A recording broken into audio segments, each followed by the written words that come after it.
Bienvenue à tous, on va pouvoir commencer. Bienvenue pour cette deuxième session sur le loto.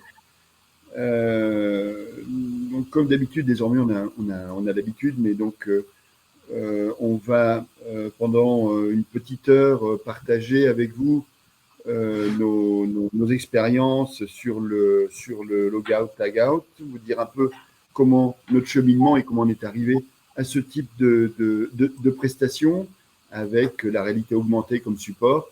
C'est donc un nouvel outil qui nous semble-t-il, peut intéresser plein de gens qui traitent de la sécurité et des consignations en règle générale.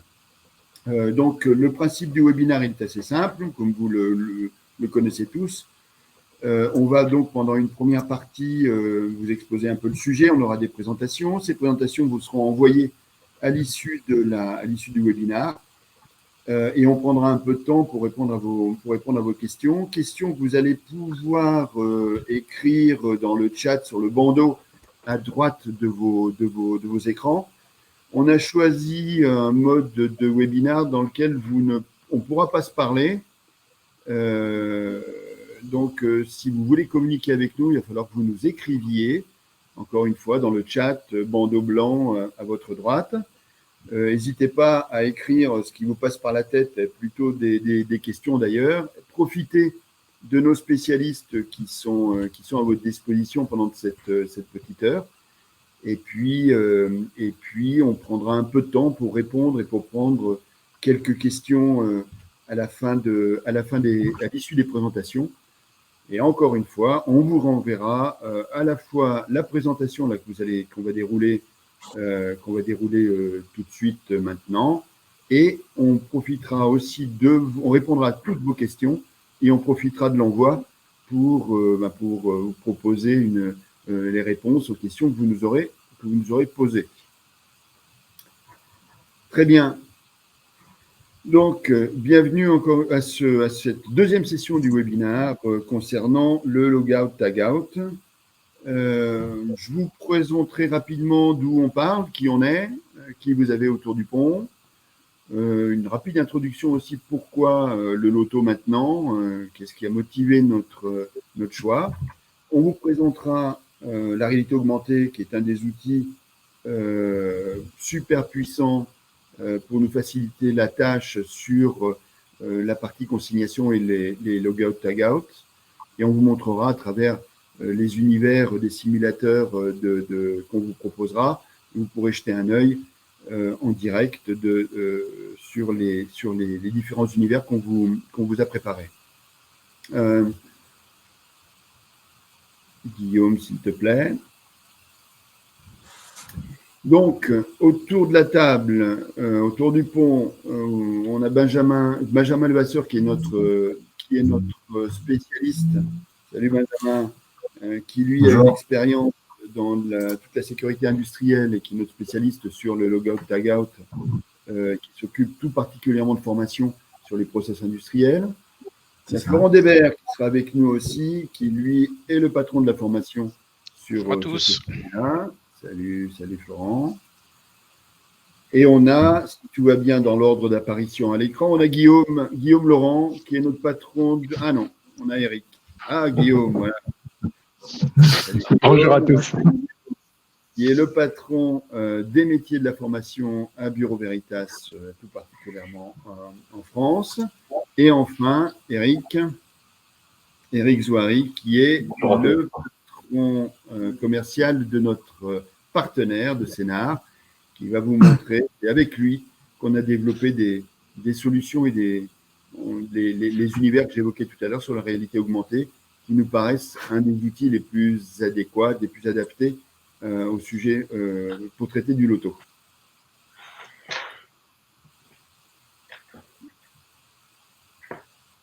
Alors, quelques slides rapides pour vous rappeler, pour ceux qui ne nous connaissent pas ou qui nous connaissent mal, pour vous rappeler qui est Bureau Veritas.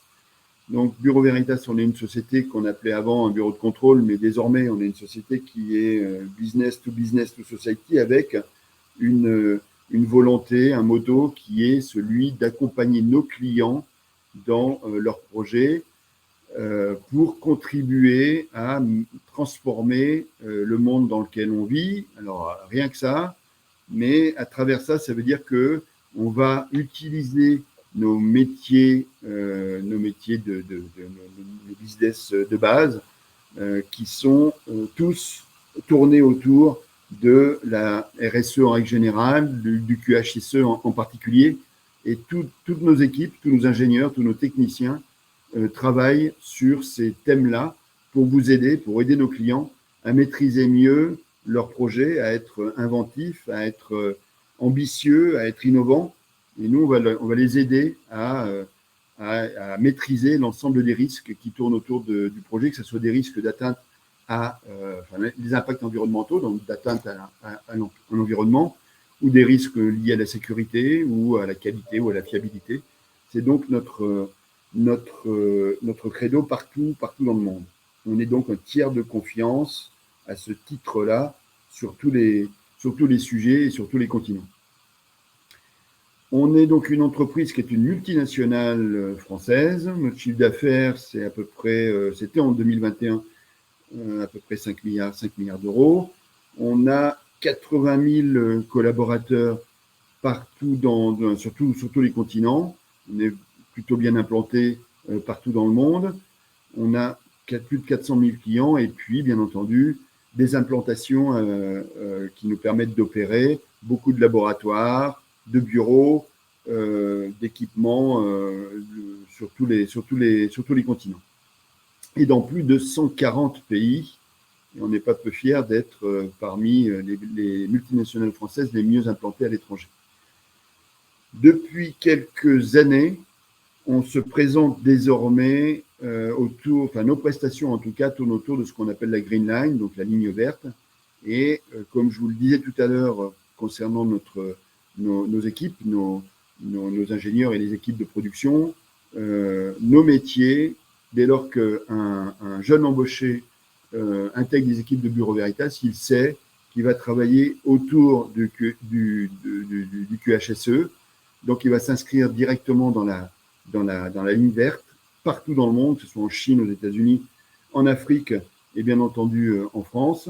Tous nos collaborateurs travaillent sur des prestations qui sont tournées vers la maîtrise des risques et donc maîtriser mieux les impacts de nos activités, de nos projets, de nos matériels, de nos produits sur la planète et sur le monde sur lequel on vit.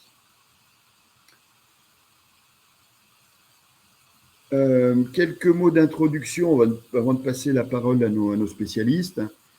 On a choisi de vous parler du loto en cette fin d'année parce qu'on s'est aperçu, et on a de plus en plus de demandes, on s'est aperçu que nos clients nous demandaient de plus en plus, nous poser des questions autour de comment on peut former, maîtriser et former les équipes d'intervention au logout, tag-out, aux consignations en règle générale, avec 2 ou 3 points sensibles. L'un des premiers, c'est qu'on a du mal à reproduire des erreurs qui nous permettent d'apprendre mieux et d'être plus performants dans nos itinéraires pédagogiques. Sur les sujets de consignation, on ne peut pas se permettre de mettre à l'arrêt ou de mettre en danger un équipement ou des personnes. Donc, on avait un problème de reproductivité des exemples qu'on pouvait utiliser lors de nos séances de formation. Et puis, bien entendu, on a du mal aussi à reproduire avec plusieurs stagiaires. On a du mal à traiter en nombre les demandes sur ces sujets-là. C'est pour ça qu'on a choisi, avec Sénar, on a choisi de développer un outil qui est à la fois facile d'utilisation, qui nous permet de faire toutes les erreurs possibles, et Eric nous montrera ce que ça peut donner. Et donc, on va pouvoir accompagner plein de gens, plein de stagiaires, autant de fois qu'on veut, pour les former, pour être sûr qu'ils ont bien compris les enjeux, les gestes qui tournent autour des consignations et du loto en particulier. Et donc, c'est ce qui nous a amené à faire un peu de buzz autour de cette possibilité-là désormais. On va vous montrer ce qu'on peut faire et ce que ça donne dans les divers univers qu'on vous a préparés. Vous aurez donc une idée de ce que vous pouvez faire en vous projetant sur comment vous allez pouvoir utiliser l'outil qu'on va vous présenter. Et avant ça, on va vous présenter le cheminement, comment on a pensé le sujet et la solution. N'hésitez pas à poser des questions encore une fois. La contrainte, c'est qu'il va falloir que vous les écriviez, puisque, comme je vous l'ai dit tout à l'heure, on ne peut pas se parler dans ce type de format-là. Donc, n'hésitez pas à poser vos questions dans le chat sur le bandeau à droite. Nous, on y répondra avec plaisir et j'espère avec pertinence. Donc, on va rentrer dans le vif du sujet. On a déjà des questions. Je vous les mets au chaud, là, on en reparlera. On va rentrer dans le vif du sujet. Et je crois que pour vous lancer le débat, je crois que c'est Benjamin qui s'y colle. Oui, c'est ça, exactement.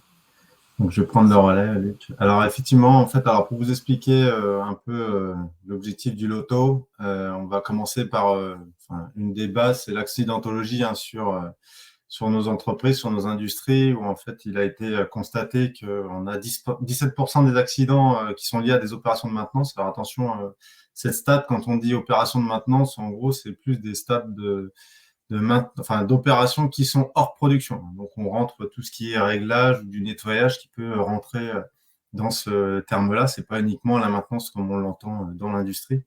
Et surtout, ce qui est important, donc on a effectivement 17%, mais derrière, en fait, on a 10 à 15% d'accidents qui sont mortels. Donc, très souvent, en fait, ces accidents ont une gravité très importante. Donc, c'est là où, effectivement, c'est intéressant d'avoir une procédure loto bien définie.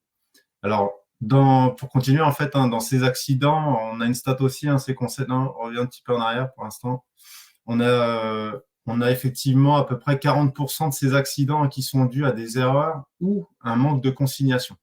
D'accord? Donc, c'est pour ça qu'on vient parler aujourd'hui du loto. Et l'OSHA, qui est à peu près, on va dire, l'équivalent de la médecine du travail aux États-Unis, a montré par différentes études que quand on prépare une activité de maintenance, ou quelle qu'elle soit, une activité, on arrive à diviser par 12 la probabilité d'accident. Donc, c'est pour ça que le loto a un gros intérêt aujourd'hui dans nos entreprises. Là, c'est bon, tu peux passer au slide d'après.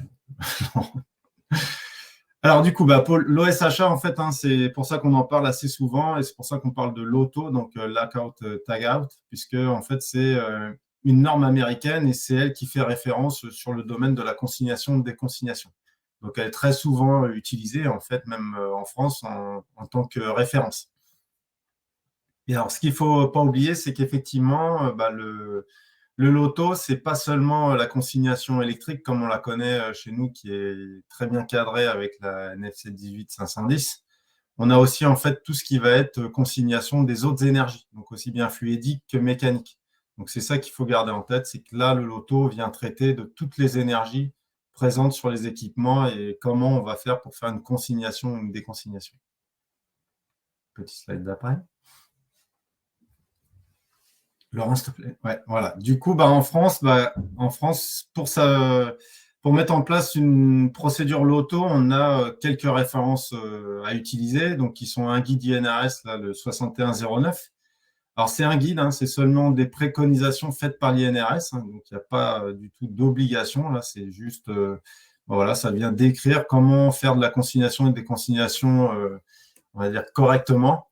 Et ensuite, on a aussi une norme quand même, la NFX 6400, mais pareil, qui est une prescription. Et après, c'est aux entreprises d'adapter, on va dire, leur process pour faire en sorte qu'effectivement, ça colle à ce qui est décrit dans cette norme. Et après, je ne reviens pas dessus, mais il y a la NFC 18510. Celle-ci, c'est tout ce qui est en lien avec le risque électrique. Donc, l'habilitation électrique est là, tout est cadré. Et effectivement, on n'a pas de doute sur ce qu'il y a à suivre là-dessus.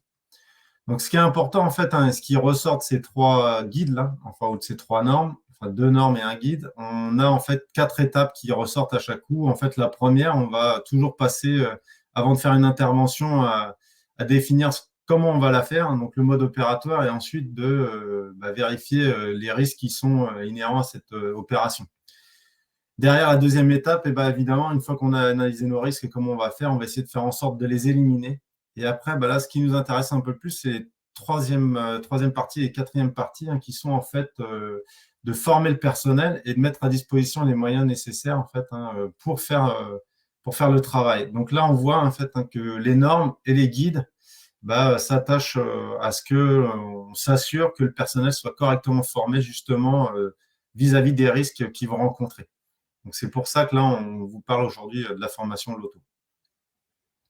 Donc, petit slide d'après. Voilà, et en fait, à l'heure d'aujourd'hui, la formation, alors chez BV et d'autres organismes de formation, enfin en tout cas chez nous, là, on la réalise sur une journée. Donc, où la première demi-journée, l'objectif est effectivement d'apporter toutes les connaissances théoriques vis-à-vis du loto, et l'objectif c'est de montrer effectivement, de passer par d'abord ce que sont les risques qu'il y a quand on a une opération de maintenance, et puis après d'aller chercher les différentes étapes à suivre pour faire une consignation correcte et une déconsignation aussi, on n'oublie pas de faire aussi dans l'autre sens. Et après, l'après-midi est voué en fait à faire une partie pratique avec du coup de la consignation sur les équipements des clients. Alors c'est là où en fait on a quelques difficultés, puisque la partie pratique, ça nécessite de mettre à disposition des moyens de production, ce qui n'est pas toujours évident. Et pourtant la partie pratique a un gros intérêt, hein, puisque Luc l'a déjà dit un peu en introduction, mais le fait de pouvoir répéter les actions, les modes opératoires permettent de mieux les appréhender et de mieux les connaître, et de s'assurer que derrière, en fait, ils seront correctement appliqués dans la vie de tous les jours. Donc voilà, c'est vraiment ça la difficulté. Puis le dernier point, effectivement, c'est qu'on n'a pas d'apprentissage par l'erreur. Ça veut dire qu'effectivement, là, comme on est sur une partie pratique réelle, on ne peut pas mettre en danger volontairement quelqu'un, ou on ne le laisse pas aller jusqu'au bout s'il ne fait pas les choses correctement. Donc, effectivement, on n'a pas d'apprentissage par l'erreur. Et donc, c'est quelque chose qu'on va pouvoir, là, effectivement, mieux appréhender avec la solution qu'on va vous présenter aujourd'hui. Alors, j'ai vu qu'il y avait, je ne sais pas si… Non, on fait les questions à la fin, Luc, du coup. Non, justement, il y a quelques questions là qui vont me servir de transition. Oui. La première, il y a une facile et une difficile. Je commence par la difficile. Benjamin, tu as parlé d'Eurostat, là, sur les stats. Oui. Donc, c'est des stats plutôt européennes. Oui. Tu as les stats en France aussi? Non, effectivement, en fait, alors Eurostat a fait des statistiques essentiellement pays européens hors France, parce qu'en fait, la façon de collecter les informations en France ne permettait pas en fait de différencier si effectivement c'était dû à des erreurs de consignation, d'utilisation, etc. de la machine. Et donc, c'est pour ça qu'on n'a pas de statistiques en France. C'est pour ça que la stat qui est aujourd'hui marquée là dans le PowerPoint, elle est marquée de 10 à 14%, puisque ça dépend des pays sur lesquels les stats ont été relevés. Globalement, on retient que on est sur une moyenne de 12% d'accidents. Merci pour la réponse. Après, il y a une autre question qui est plus facile, que je vais prendre à voler aussi. C'est l'outil en question, là, qui nous reste à découvrir. Hein, on fait un peu le buzz, hein, mais est-ce que on peut l'utiliser en dehors de sessions de formation? On peut l'utiliser sur des besoins internes, par exemple, en dehors de sessions en tant que telles, ou d'itinéraires pédagogiques bien structurés? Effectivement, si c'est à moi de répondre, la réponse est oui. En fait, hein, c'est plus un outil virtuel. Et alors là, on vous parle effectivement de l'application sur le loto. Il y a d'autres applications, mais effectivement, il va y avoir justement quelques exemples présentés par Eric. Et voilà, ça me permet aussi d'assurer, merci Benjamin, ça me permet d'assurer la transition, puisqu'on va rentrer dans le vif du sujet. Et donc, Guillaume, il va répondre aussi naturellement à cette question. Est-ce qu'on peut en faire d'autres choses que de la formation, cet outil-là? Guillaume, s'il te plaît. Je vais répondre oui, comme Benjamin, sans spoiler la suite, mais effectivement, on peut en faire d'autres choses que la formation, même si à la base, c'était un outil pédagogique qu'on a incrémenté dans nos formations. Alors, juste pour vous présenter rapidement ce qu'on a pu faire. tac, je vais remettre le bon slide à l'écran. Bureau Veritas délivre des formations sur prévention des risques en santé et sécurité au travail depuis une trentaine d'années et on a constaté avec nos formateurs et nos clients et nos apprenants qu'on avait quand même un peu de difficulté à reproduire l'exceptionnel puisque c'est le principe de la sécurité, comment intervenir lors d'une situation exceptionnelle. Donc soit on a des situations trop dangereuses qu'on ne va pas pouvoir faire, soit ça devient trop cher ou impossible à créer, soit c'est tellement rare que ce n'est pas forcément pertinent.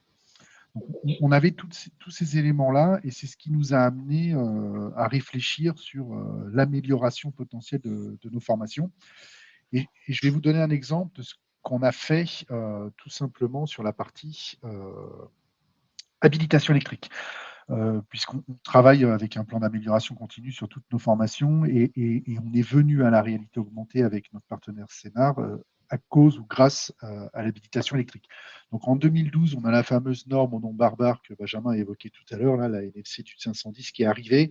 Et on a été très content de voir cette norme et on a tout de suite voulu mettre un peu de fun dans ces formations et on a mis en place un petit outil de vote avec une télécommande qui permet aux apprenants de participer en temps réel à toutes les formations, à répondre à des questions, de mettre en place des jeux pédagogiques.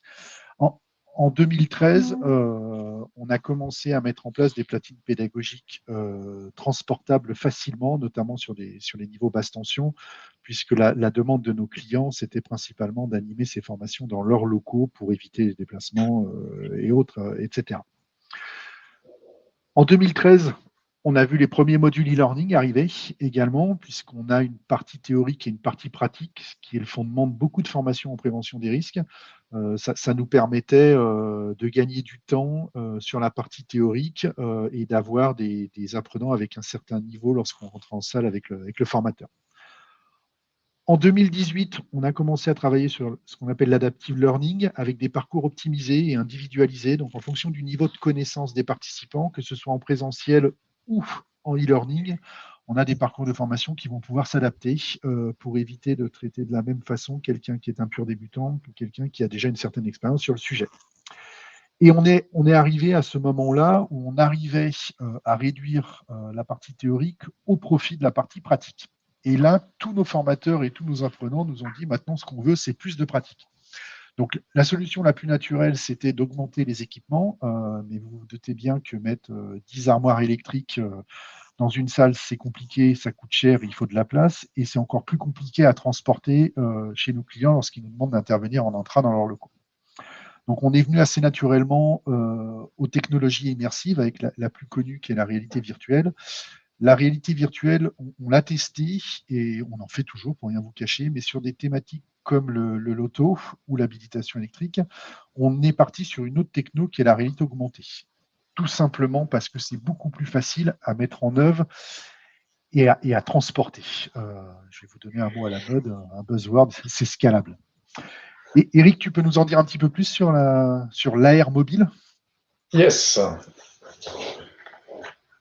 Donc, bonjour tout le monde. Déjà en deux mots, Sénar, pour vous expliquer, c'est un éditeur de logiciels franco-américain qui a été créé en 2018 sous l'impulsion de deux grands clients américains et notamment d'un groupe qui s'appelle Honeywell, qui est aux États-Unis le leader dans le domaine de la formation dans la sécurité qui est liée au monde de la construction.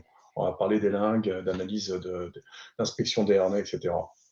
La vocation de l'équipe, c'est d'augmenter la sécurité au travail et développer les compétences, mais via des solutions qui soient à la fois immersives et surtout, et Guillaume vient de le dire, scalable, c'est-à-dire accessibles à tous, c'est-à-dire massivement déployable. En termes de positionnement, l'idée de Sénar, c'est d'utiliser la réalité augmentée sur mobile tablette pour compléter les formations distancielles ou présentielles. Et l'idée derrière, c'est d'être capable de faire une mise en pratique individuelle dans laquelle le stagiaire va pouvoir passer d'une position de spectateur à une position d'acteur.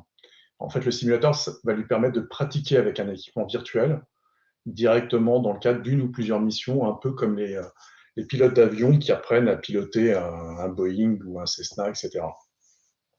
Un des grands bénéfices, c'est ce qu'a dit Luc tout à l'heure de la réalité augmentée, c'est que nous allons pouvoir montrer les conséquences d'un mauvais geste ou faire prendre conscience des risques.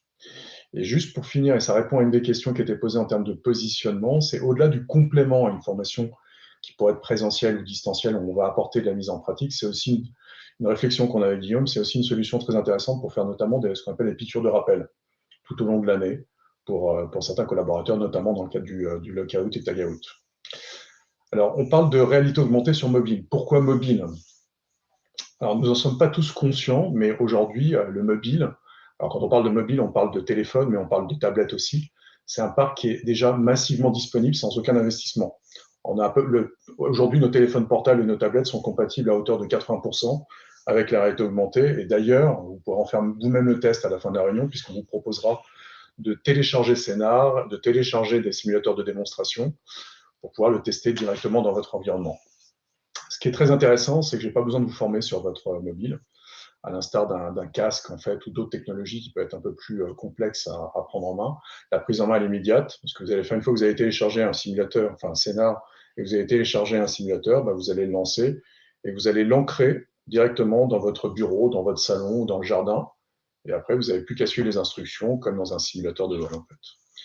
En dernier point, et ce qui est super intéressant, nous sommes sur des expériences grandeur réelle. C'est-à-dire que même si la fenêtre de lecture d'un téléphone ou d'une tablette est réduite, elle est assez grande en fait, mais elle est quand même réduite, on est quand même sur des expériences grandeur réelle. C'est-à-dire que si je fais apparaître avec un simulateur un chariot élévateur ou des échafaudages qui font 5 mètres de haut, ou je vous fais inspecter, je ne sais pas, le toit d'un immeuble qui fait 5 mètres sur 10 mètres pour essayer d'identifier les différents risques, vous allez vous promener 5 mètres sur 10 mètres pour accéder à l'ensemble des informations du simulateur.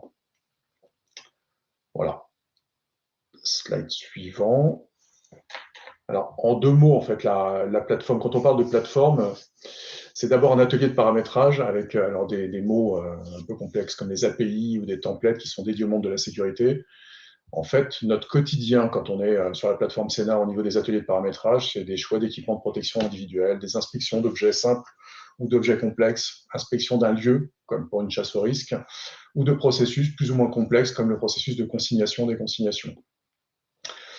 Donc, en fait, avec le temps, plus on développe de nouveaux simulateurs qui sont dédiés à la sécurité, plus on va vite pour en paramétrer de nouveaux. La plateforme Scénar, aujourd'hui, elle est organisée autour de 2 grands profils d'utilisateurs. Vous avez d'abord les stagiaires qui vont utiliser l'application Scénar, soit sur Android, soit sur Apple, pour pouvoir lancer le simulateur et puis se mettre en situation. Et vous avez en fait toute la communauté des utilisateurs de type administrateur, formateur, référent sécurité, qui vont utiliser la partie studio, qui vont leur permettre d'accéder au simulateur, de les administrer, de créer des collections, de déployer via des QR codes ces simulateurs et surtout d'analyser les performances des différents stagiaires et d'animer ces différents stagiaires. Donc, combien de personnes sont passées par un simulateur? Quels sont les problèmes qu'ils ont pu rencontrer? Je vais analyser le rapport individuel avec toutes les performances de chacun des collaborateurs ou des stagiaires.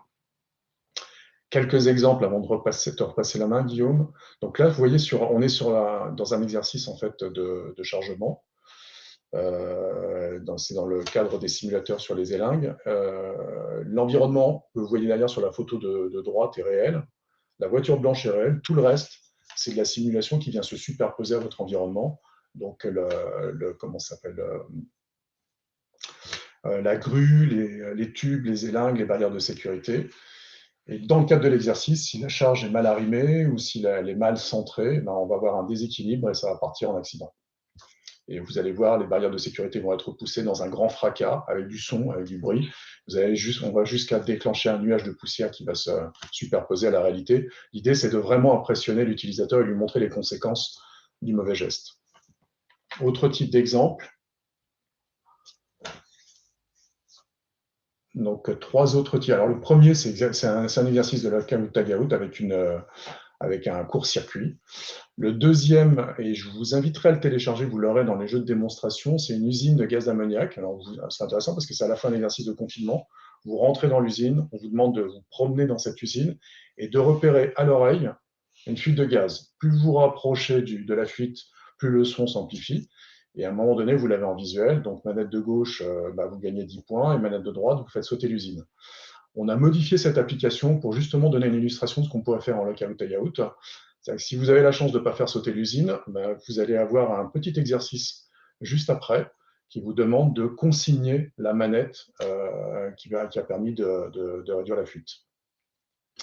Voilà, et le dernier exercice, alors c'est la dernière photographie que vous voyez sur la droite. On revient sur l'armoire Abilis, c'est l'armoire électrique de Schneider, qui est utilisé en cadre des formations à habitation électrique de Bureau Veritas. Il y a 6 exercices qui s'enchaînent, ça dure à peu près 1 heure et quart, en fait, quand on regarde les stats au niveau des utilisateurs. Là, on doit être sur le 4e ou 5e exercice. Ce qui est intéressant, c'est qu'on est un peu dans le cadre du champion du monde, c'est-à-dire qu'on a mis l'utilisateur sous pression de temps, comme dans la réalité. On doit redémarrer l'usine en fait derrière, donc il doit faire sa consignation.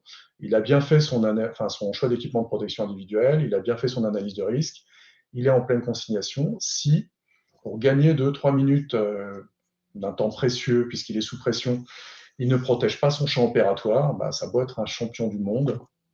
La personne qui est passée avant lui ne l'est pas. Il y a un petit boulon qui est planqué quelque part, qui va tomber sur son champ opératoire et provoquer un arc flash. Et là, c'est l'accident et le simulateur est terminé. Donc voilà, juste pour vous montrer encore une fois comment l'intérêt de la réalité augmentée dans l'intégration des causes d'accident. Voilà, ça c'est quelque chose qu'on a lancé il y a à peu près 2 ans ensemble avec Bureau Veritas. On l'a créé il y a 3 ans, mais lancé il y a 2 ans en grandeur réelle sur l'ensemble des formations. Je pense que ce qui est super intéressant maintenant, Guillaume, c'est de nous faire un petit retour du retour d'expérience sur l'utilisation de ce simulateur dans le cadre des différentes formations. Et effectivement, ça fait un peu plus de 2 ans et demi maintenant qu'on est en production avec ces simulateurs-là et qu'on a un certain nombre de retours de la part de nos formateurs et de nos apprenants. Alors, quand on regarde un petit peu les retours qui sont faits, la première chose qui les bluffe, c'est le réalisme, ou le fait d'avoir un élément virtuel incrusté dans l'environnement réel leur plaît beaucoup. C'est beaucoup moins stressant et c'est plus simple à gérer que la réalité virtuelle. Et ça évite également ce qu'on observe en réalité virtuelle avec des apprenants qui vont faire de la chasse aux erreurs et venir nous faire remarquer que la couleur de la plainte dans le hangar n'est pas la même que chez eux ou que la feuille de l'érable n'est pas assez verte. Donc là, ils se concentrent vraiment sur l'objet pédagogique et ça nous évite toutes ces problématiques-là. Le deuxième point qui les bluffe vraiment, c'est le fait que ce soit assez représentatif de ce qu'on fait en réalité. On estime aujourd'hui qu'il y a 80% des sensations qui sont reproduites. Ce qui manque, c'est le poids, la température, la pression, des choses comme ça. Donc, ce qu'on appelle l'haptique est en train de se développer, mais ce n'est pas encore le cas sur les mobiles. Cela dit, pédagogiquement, ce n'est pas ce qu'on recherche. Nous, ce qu'on va rechercher, c'est l'apprentissage d'un processus et de réflexes et pas forcément le fait de savoir quelle est la température et quelle est l'odeur de l'huile qui coule de la machine. Le troisième point qui est important et qui revient régulièrement, c'est l'intégration du facteur temps et la spatialisation, je vais y arriver, du son. Et Eric parlait tout à l'heure de la mise sous pression des stagiaires, c'est quelque chose qu'on fait. On tempère après avec le message de droit de retrait, de priorité à la sécurité, mais le fait de les immerger complètement et de les mettre sous pression marche vraiment et c'est quelque chose qui leur plaît. La deuxième brique qu'on voit revenir très régulièrement et qu'on utilise dans nos retours, c'est la multiplicité des scénarios. Un scénario, c'est une mission à accomplir et on a des stagiaires et des formateurs qui apprécient le fait d'avoir accès à différents scénarios et de ne pas devoir toujours faire la même chose. Donc on a une expérience qui est ludique, qui varie en fonction des situations. Et on a bien évidemment les fameux accidents et presque accidents qu'évoquait Eric juste avant. Le troisième point, qui est un de ceux qui ressort le plus, c'est la pratique illimitée. Je vous parlais tout à l'heure des armoires électriques. Quand on fait une formation habilitation électrique standard, on a une armoire électrique et on fait passer les stagiaires en alternance et à tour de rôle dessus. Là, on garde bien évidemment ces modalités avec des équipements réels, mais pendant que les collègues de la formation passent sur l'armoire, les autres sont sur leur smartphone, sur leur tablette et peuvent pratiquer en réalité augmentée à l'infini autant de fois qu'on veut. On a bien évidemment, puisque c'est très important en formation, tout ce qui est feedback et retour immédiat. Donc, ils peuvent constater leurs erreurs et voir ce qui pose problème. Ça évite d'attendre que le formateur soit disponible. Et il y a un troisième point qu'on n'avait pas forcément identifié au début et qu'on retrouve, c'est l'émulation de groupe. On a gamifié un petit peu les simulateurs avec un système de comptage de points.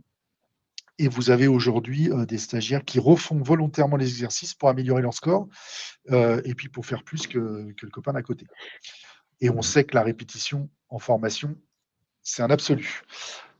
La quatrième partie, et là on se rend compte que ça marche puisqu'il y a un certain nombre de littératures qui commencent à arriver, même si elle est très anglo-saxonne, c'est qu'on arrive à faire apprendre des processus à nos apprenants avec la réalité augmentée, puisque on active exactement les mêmes zones que ce que vous faites en formation réelle avec la mémoire spatiale et émotionnelle.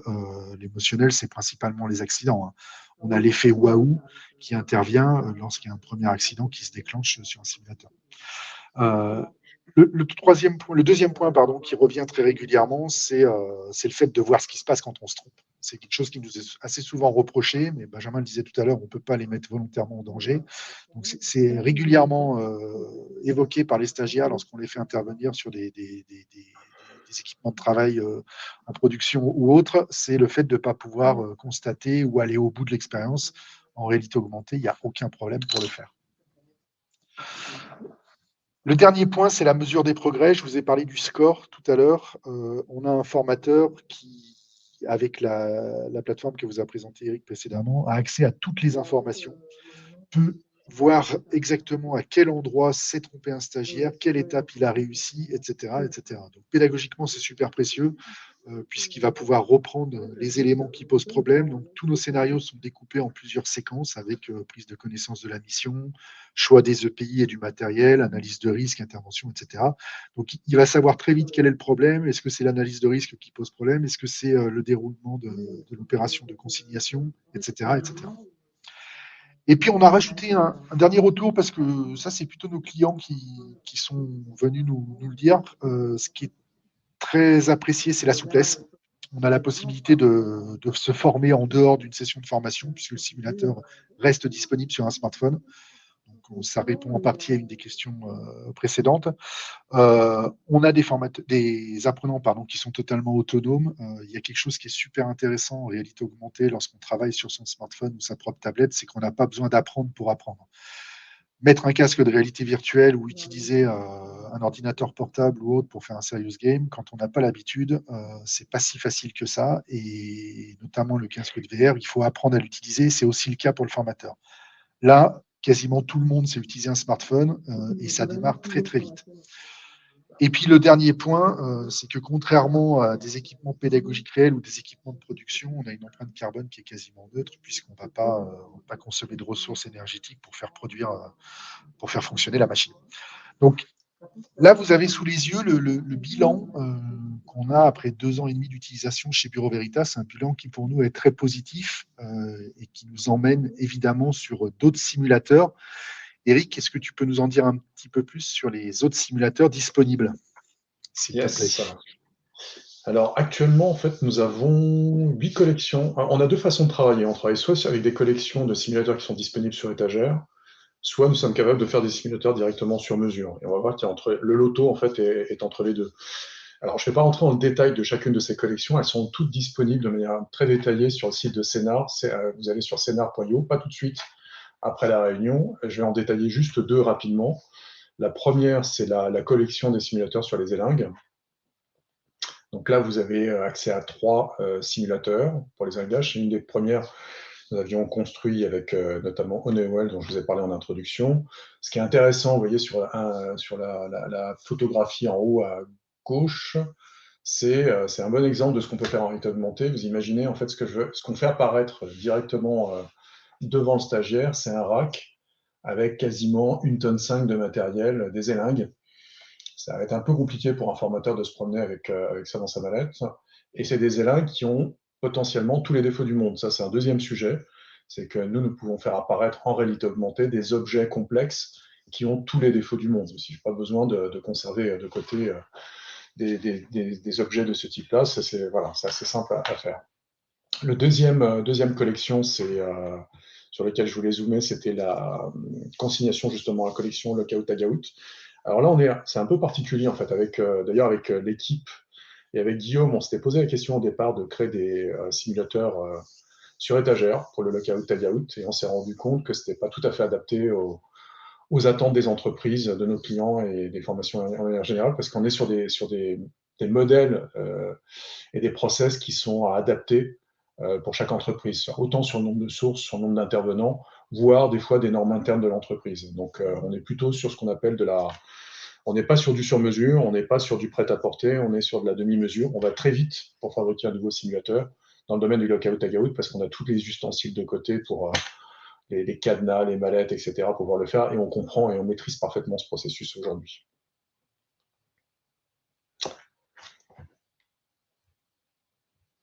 Je te repasse la main, Guillaume. Ouais. Merci Eric pour toutes ces précisions. Alors, ce que je vous propose maintenant, c'est d'aller voir une petite vidéo pour qu'on puisse vous montrer différents simulateurs loto en fonctionnement. Donc, je vais diffuser une vidéo qui est disponible sur YouTube. Donc, j'espère que le flux de la vidéo sera bon et que vous n'aurez pas trop de ralentissement pendant la diffusion. Vous allez avoir du son sur la vidéo, notamment un son d'alarme. Donc, restez devant les ordinateurs. C'est moi qui diffuse ce son-là. Et vous aurez également un son strident que vous découvrirez avec un VAT. Donc, ça fait partie de ce qu'on propose aux apprenants. Alors, normalement, vous devez voir la vidéo qui se lance maintenant. Je ferai juste quelques pauses sur écran. Je vais m'arrêter juste là. Donc, là, vous avez exactement ce qui se passe lorsqu'un apprenant utilise la réalité augmentée. Donc là, il est sur un iPad et il est en train de faire un exercice d'extinction de feu de poubelle. Donc, vous avez le feu de poubelle qui est là et l'extincteur qui sont des éléments virtuels qui sont incrustés à côté d'une machine à friandises ou à boisson juste là et qui vont permettre à l'apprenant de dérouler toute la séquence. Donc, je relance la vidéo et vous allez voir effectivement maintenant le choix des EPI et de l'équipement dont je vous parlais tout à l'heure avec des éléments réels. Donc, voilà, donc beaucoup de missions comme ça avec du matériel qui est présenté, du matériel virtuel. Et il va falloir aller choisir les équipements, le balisage, les outils. Vous avez tout en haut, juste là, le fameux compteur de score qui se déclenche avec là on est à 200. Et puis un petit bip chaque fois qu'on a un choix d'éléments qui est OK pour l'apprenant. Vous pouvez évoluer, tourner autour. L'étagère est taille réelle. Elle fait 1,80 m de haut, 1,70 m. Et une fois que c'est terminé, on vous propose l'équipement suivant. Donc là, c'est la fameuse armoire électrique. Autre sujet, on va consigner un débitmètre. Et pour commencer, il y a une vérification avec un compteur Gégère. Et puis derrière, vous avez en bas le choix des éléments. Donc là, on est sur un smartphone. Ça fonctionne très bien aussi. Le son et le positionnement du cadenas pour faire le lockout.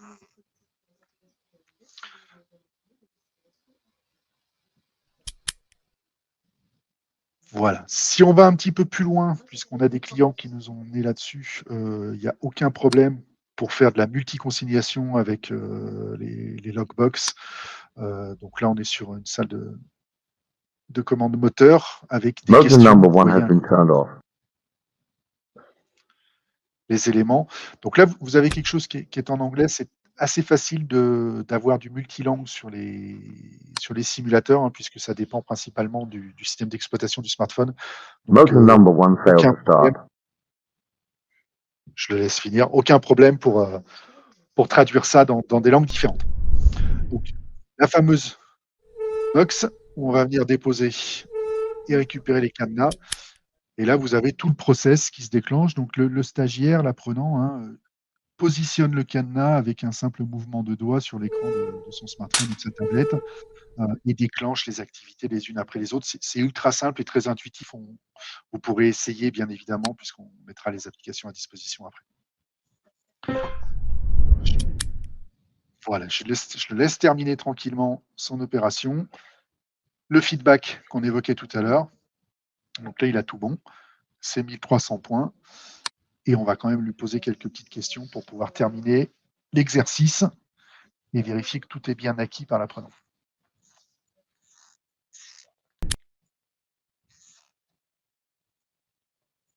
Voilà, donc là, on va enchaîner. Maintenant, il va falloir déconsigner. Une fois que tout est fait, il faut remettre en ordre de marche. Ce que vous voyez en bas, hein, sa caisse à outils, on va dire, il choisit à chaque moment ce qu'il veut faire. Est-ce qu'il veut utiliser la clé, sa main, un tournevis, le talkie-walkie, etc.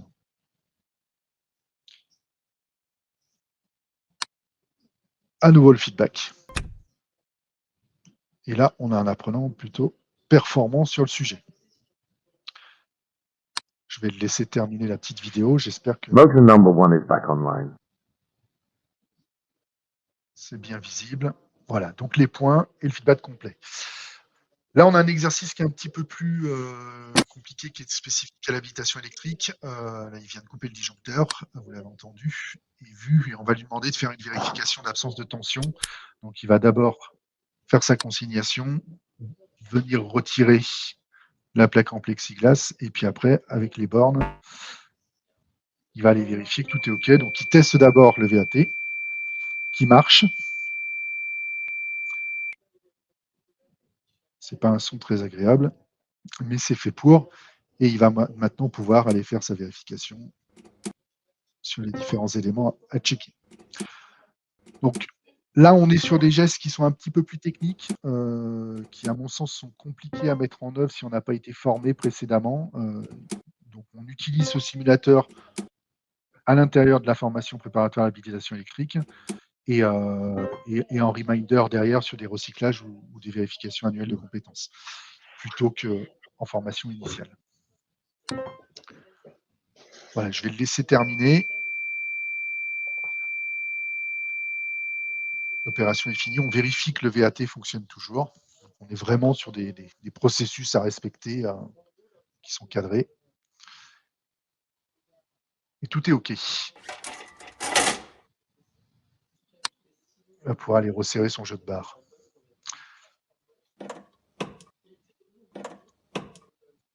On va d'abord faire la mise à la terre, effectivement.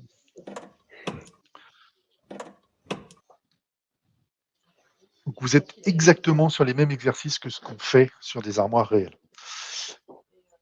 Et là, on vous remontre. Donc, on a un stagiaire qui vient faire sa VAT après son analyse de risque. Je ne sais pas si vous avez vu, mais le composant était légèrement brûlé en dessous. Il a donc raté la phase d'analyse de risque et il constate tout de suite ce qui se passe lorsqu'il fait sa VAT. Là, on va terminer avec une balleuse. C'est les machines pour compacter les cartons. On trouve ça surtout grande distribution. On vérifie que tout est OK. Donc la personne déclenche la compression des cartons et puis va libérer la balle qui va venir basculer sur la palette jusqu'à l'instant. Et là, la palette, les cartons et la machine sont des éléments virtuels. Tout le reste, c'est un environnement réel. Vous allez voir que c'est ultra réaliste, même le mouvement de la palette à la fin qui vient se déclencher. Voilà, donc là, vous avez vu en vidéo un certain nombre de simulateurs qui existent et qui fonctionnent, et vous avez pu constater quelles sont les manipulations qui peuvent être faites avec ces simulateurs. Si on bascule sur le slide suivant, je vais quand même vous parler avec Eric des coûts, puisque je vois qu'il y a plusieurs questions qui sont évoquées dans le fil de discussion sur le sujet. Exactement, Guillaume, merci bien. Ouais. Je vais juste cette petite transition. Donc, Vas-y, merci bien. Il y a aussi une ou deux autres questions. Donc, les réponses vont arriver au fil. D'ailleurs, les 2 ou 3 slides d'après, par exemple, comment on se connecte, est-ce qu'il y a une démo, etc. Donc, on verra tout de suite après. Et l'une des grosses questions, enfin, il y a plusieurs questions qui tournent autour de ce sujet-là, c'est combien ça coûte, comment on structure nos coûts et donc les prix. Alors, c'est assez simple. Aujourd'hui, on a un certain nombre de simulateurs avec Cénar qui existent sur étagère et qu'on peut réutiliser en l'état. Je vous présentais tout à l'heure la partie incendie. On a un simulateur incendie qui est super intéressant avec différents types de feux qui peut être utilisé sans aucun problème. Et le business model, c'est un coût à l'apprenant. Donc, on va mettre à disposition un formateur, comme lorsque vous faites une formation au risque incendie standard. Et au lieu de venir avec un bac à feu, le gaz, les extincteurs et tout le tintouin, on va simplement faire les exercices en réalité augmentée. Et là, on va venir mettre ce qu'on appelle un jeton, un token, par apprenant. Et ça, ce sont des simulateurs sur étagère. Quand on veut faire du simulateur sur mesure, c'est l'exemple que vous avez sous les yeux avec un client industriel qui nous avait demandé de former 200 personnes au lockout tag-out sur une machine spécifique. On a la partie conception du simulateur. Donc le coût de conception du simulateur va dépendre de la complexité de la machine, de la complexité du scénario, mais on est sur des ordres de coût, ce que vous voyez à l'écran. Et puis derrière, vous avez la partie formation proprement dite, avec la mise à disposition du formateur et la conception. Donc, on arrive pour 200 personnes sur une première campagne de formation qui était faite en AD1 à 228 € par apprenant, avec un simulateur qui reprenait la machine concernée et les process de notre client. Et puis sur les campagnes de rappel, de reminder, on a le coût de conception qui n'est pas à reprendre. Et là, on a un coût par apprenant qui chute et on arrive à 118 €. L'un des grands avantages de ce système-là, c'est ce que je vous disais tout à l'heure, c'est qu'on a un message pédagogique qui est beaucoup plus fort que ce qu'on fait habituellement et on ne vient pas solliciter des équipements de production, donc pas besoin de couper la chaîne de prod, chose qu'on fait très rarement. Et en contrepartie, on peut faire à l'apprenant ce qu'on a énormément de mal à lui faire faire sur des équipements de production. Voilà sur les éléments de coût. Et Eric, est-ce que tu as des éléments à préciser ou est-ce que j'étais proche de la réalité? Non, c'est bon pour moi. Ce que je proposais, c'est pendant qu'on va prendre peut-être les questions, c'est d'afficher l'écran qui va permettre aux personnes qui sont présentes dans la présentation de télécharger gratuitement les simulateurs. Voilà. Donc je vous explique juste comment ça marche en fait, et après je pense qu'en parallèle, on va laisser peut-être cet écran affiché, comme ça vous allez pouvoir le faire tranquillement pendant qu'on prend les questions et on répond pendant les 10 minutes qui restent. Alors première chose, si vous avez un téléphone portable ou une tablette à portée de main, vous la prenez, elle est soit Android, soit Apple. Donc vous allez aller sur l'App Store concerné, vous allez regarder et télécharger l'application Senar, S-E-N-A-R. Et dès que vous l'avez téléchargée, vous la lancez et vous allez voir apparaître normalement l'écran numéro 2 qui est au milieu. Je vous invite à ce moment-là à rentrer d'abord par l'accès invité. Vous n'avez pas besoin de vous signer. Voilà. Donc, et dès que vous êtes rentré sur l'accès invité, vous allez tomber sur l'écran numéro 3 qui est sur la gauche, où vous avez un scanner de QR code, qui est une des façons, une des manières de déployer en fait, ces simulateurs sur vos collaborateurs. Je pense que ça doit faire partie des questions. Mais vous avez une petite phrase en dessous qui vous dit, voilà, si vous n'avez pas de QR code, tapez ici. Et vous allez taper sur ce message et vous allez accéder à un formulaire qui va vous demander juste votre nom, votre prénom et votre organisation. Et une fois que vous l'aurez saisi, vous allez accéder à 4 simulateurs de démonstration, dont le premier exercice de l'incendie, qui est un bon cas pratique pour ancrer un simulateur dans votre bureau. Et vous avez notamment, ce que je vous invite à faire, c'est le simulateur sur l'usine de gaz d'ammoniac, de gaz liquide. Vous allez avoir un bon exemple de déplacement dans un monde d'utilisation de la réalité augmentée sur votre mobile, du son, et notamment si vous avez réussi à éteindre la fuite de gaz, aussi un exercice de lockout-tagout sur la manette. Voilà, juste quelque chose à savoir quand vous lancez un exercice, un simulateur en réalité augmentée, c'est la première chose à faire, c'est d'ancrer l'expérience chez vous. Donc la première chose à faire, c'est dès que vous avez téléchargé l'application Senar, vous avez téléchargé un simulateur, vous lancez ce simulateur. À chaque nouveau lancement d'un simulateur, vous scannez avec votre téléphone le sol devant vous et vous allez voir apparaître une texture, ce qui vous montre que votre téléphone est en train votre tablette est en train d'interpréter votre environnement. Vous scannez le sol devant vous, vous allez voir une mire apparaître aussi. La bonne pratique, c'est de positionner cette mire à 2-3 mètres de vous au sol et d'appuyer sur le bouton en bas à droite pour lancer l'expérience. Et après, vous n'avez plus qu'à vous laisser guider par les instructions. Voilà. Si c'est mal ancré, l'expérience va flotter. Si vous positionnez la mire sur la table, l'armoire électrique, par exemple, va apparaître sur la table. Donc, il faudra monter sur une chaise pour pouvoir faire l'exercice. Ça va être un peu compliqué. Voilà. Mais vous pourrez toujours la déplacer pour la remettre au bon endroit. Mais la bonne pratique, c'est que vous scannez pendant 5 à 10 secondes le sol pour que votre téléphone comprenne comment ça fonctionne. Vous positionnez votre cible à 2-3 mètres de vous au sol et vous appuyez vous lancez le simulateur et vous êtes parti.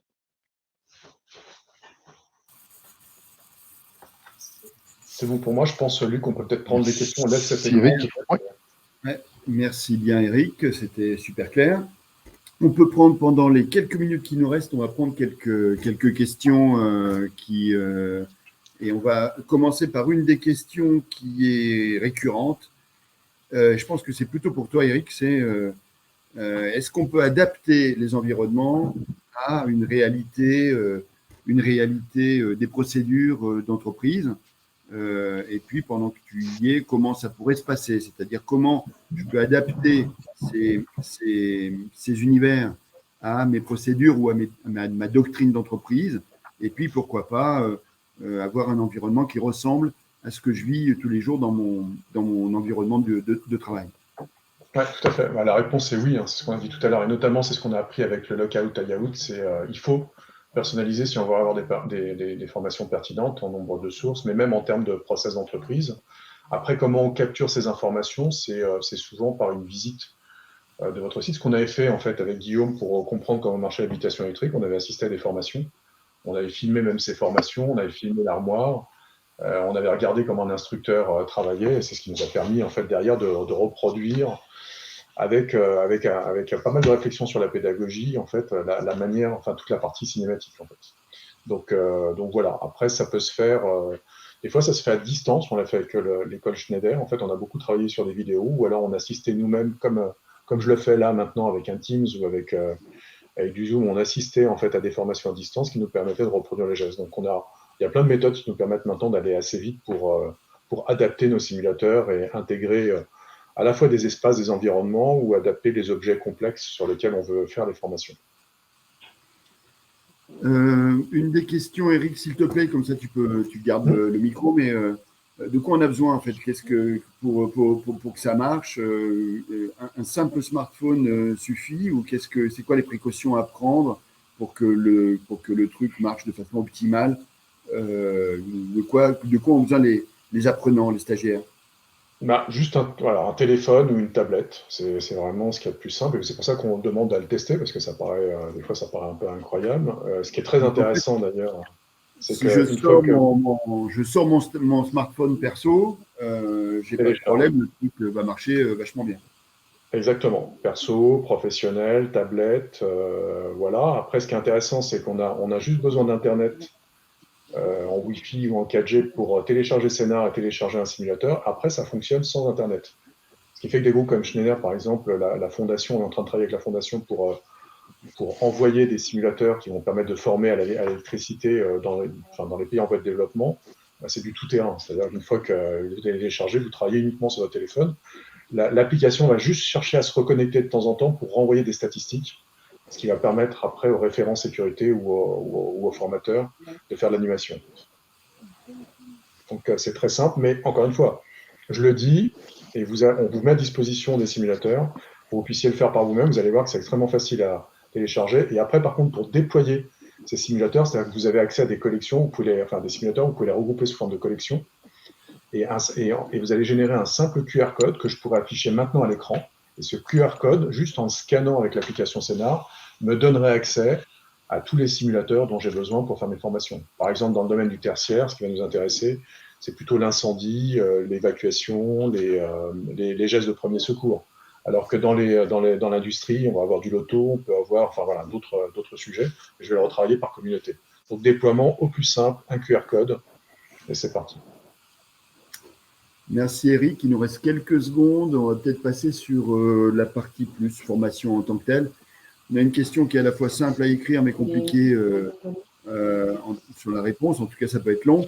Peut-être pour toi Guillaume, ça concerne les modalités et les conditions de la formation. Donc nous en particulier, Bureau Veritas, on a intégré le loto dans des formations qui sont des formations liées aux conciliations et qui tournent autour des habilitations à droite et à gauche. Donc comment ça s'organise sur le programme, donc tu l'as évoqué dans un des slides je crois, mais comment ça peut être fait en distanciel, comment les choses s'articulent? Alors, les choses s'articulent assez simplement. Pour le lot. Oui, bien sûr. Il y a une question intéressante, c'est finançable par un OPCO? Alors, je vais répondre à RoboSpal. Je vais commencer par la fin, comme ça, je n'oublierai pas de répondre. Oui, c'est finançable par un OPCO. Bureau Veritas est certifié Calliope. Donc, il n'y a aucun problème. On maîtrise ça et on le fait avec un certain nombre de clients. Donc, on vous remettra une convention et un programme et un certificat de réalisation sans aucun problème pour qu'un OPCO puisse financer toute ou partie de la formation. une fois que je vous ai dit ça, sur les modalités, aujourd'hui, on propose des formations avec des simulateurs en réalité augmentée, que ce soit en présentiel ou en distanciel. On va plutôt adapter en fonction du profil du public. Eric en parlait juste avant. Quand on va viser un public qui a l'habitude d'utiliser l'outil informatique, par exemple du tertiaire en risque incendie, on va plutôt préconiser du distanciel parce que ça ne sert plus à rien de se déplacer. Ça fonctionne très bien sur Teams, Zoom ou d'autres outils. Sur des publics plus techniques, aujourd'hui, on préconise encore la formation en présentiel pour justement répondre à certaines problématiques, éventuellement pouvoir aller sur site, etc. Donc, si je focus un peu sur le loto, le format standard qu'on a sur les formations loto aujourd'hui, et Benjamin me coupera si je me trompe, c'est une formation d'une journée, plutôt en présentiel, donc 7 heures en présentiel, avec une partie théorique le matin et puis une partie pratique dans laquelle on va venir mettre des séquences de réalité augmentée comme on a pu voir juste avant. Benjamin, est-ce que le spécialiste Ouais, c'est me exactement rejoint? ça. Ouais, c'est exactement ça. C'est comme ça qu'on déroule la formation loto. Alors après, je vous ai présenté la version traditionnelle où on vient sur les équipements, on va dire, du client, mais en fait, sinon, le programme est le même, mais après, on fait une partie en virtuel. Voilà, c'est ça la différence, avec la chance justement de pouvoir mettre tous les stagiaires tout de suite en application, alors que quand on est sur un seul équipement, tous les stagiaires ne peuvent pas faire la consignation en même temps, etc., etc. Avec tous les avantages qu'on a présentés sur la partie virtuelle, sur ce webinaire. Écoutez, merci bien. On a dépassé de quelques minutes le timing qu'on s'est donné. Il me reste à vous remercier, bien entendu nos intervenants. C'était super clair. Merci encore. Merci tout particulièrement à Eric, Guillaume, Benjamin, bien entendu. Comme je vous l'ai dit, on va dans la foulée vous envoyer la présentation avec tous les slides qu'on a affichés tout au long du webinaire. Et en plus de ça, vous aurez les Q&A, donc les réponses aux questions qu'on n'a pas pu prendre, qu'on va joindre à l'envoi qu'on va vous faire. Et puis, bien entendu, n'hésitez pas à nous contacter pour toute demande, questions, devis, tout ce qui vous passe par la tête. On se fera un plaisir de vous répondre. Merci encore pour votre participation. Merci à tous. Joyeux Noël avec quelques semaines d'avance. Et puis, attention à vous, soyez prudents. À très bientôt. Bye bye. Merci à tous. Au revoir.